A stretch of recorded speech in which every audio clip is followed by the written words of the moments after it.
আমি আজকে একটা চিংড়ি মাছের রেসিপি আপনাদের বানিয়ে দেখাবো। আমি এটাকে নাম দিয়েছি চিংড়ি মাছের চচ্চড়ি। তার জন্য কি কি লাগবে প্রথমে বলে দিই।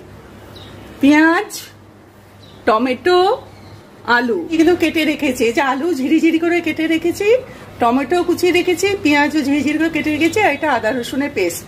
আর প্রধান উপকরণ হচ্ছে চিংড়ি।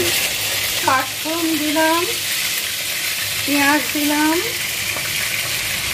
আলু দিলাম, একটু ভাজতে হবে। জিরের গুঁড়ো, হলুদ গুঁড়ো দিয়ে এখন কষাচ্ছি, নুন অ্যাড করছি, চিনি অ্যাজ পার টেস্ট। চিংড়ি দিয়ে দিলাম, সাবধানে নাড়বেন যাতে ভেঙে না যায়।